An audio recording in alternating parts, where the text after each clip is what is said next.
What a strike that is. Even better and goes off. গত 2-3 আগেও শ্রীলঙ্কার উপর নির্ভর করেছিল বাংলাদেশ সুপার ফোরে খেলতে পারবে কিনা। এখন শ্রীলঙ্কাকে হারিয়েই তারা দেখতে শুরু করেছেন নতুন এক স্বপ্ন। চ্যাম্পিয়ন হওয়ার লক্ষ্যের কথা যদিও বরাবরই বলেছিলেন ক্রিকেটাররা, কিন্তু তাতে বিশ্বাসী মানুষের সংখ্যা খুবই কম ছিল, এখনও হয়তো তাই। তবে বাংলাদেশ যে ফাইনাল খেলতে পারে তা তো এখন বাস্তবতায়।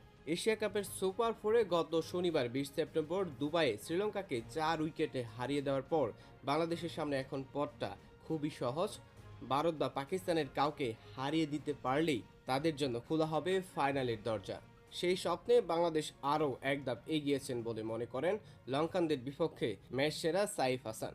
টুর্নামেন্টে আসার আগে সবার মধ্যে বিশ্বাস ছিল যে আমরা ফাইনাল খেলবো, আরও একটা ধাপ আমরা এগিয়েছি, এখনও 2টি ম্যাচ বাকি, আমাদের ফোকাস পরের ম্যাচের দিকেই। এশিয়া কাপের ফাইনাল বাংলাদেশের জন্য নতুন কিছু নয়, এর আগে 3বার ফাইনাল খেললেও প্রতিবারই ফিরতে হয়েছে হতাশাকে সঙ্গী করে।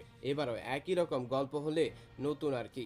সাইফ যদিও বলেছেন স্বপ্নটা বড়ই রাখতে, স্বপ্ন দেখা উচিত, স্টেপ বাই স্টেপ আগানো উচিত। আমাদের পরের ম্যাচ ভারতের সঙ্গে, ফুল ফোকাস থাকবে ওই ম্যাচে, তারপরেরটা দেখা যাবে বললেন সাইফ।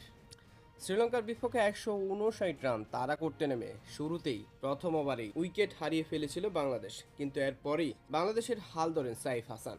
2-4 ও 4 ছক্কার ইনিংসে 45 বলে 61 রান আসে তার ব্যাট থেকে।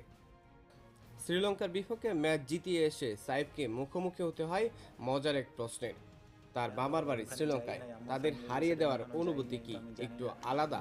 সাইফের উত্তর ছিল ওরকম কিছু না, শ্রীলঙ্কায় আমি এখনো যাই নাই মামার বাড়িতে, তবে ইনিংসটা যে তার কাছে বিশেষ তা জানিয়েছেন সাইফ। আজকের ইনিংসটা স্পেশাল ছিল, দলের জন্য অবদান রাখতে পেরেছি, আশা করি আরও ভালো কিছু হবে।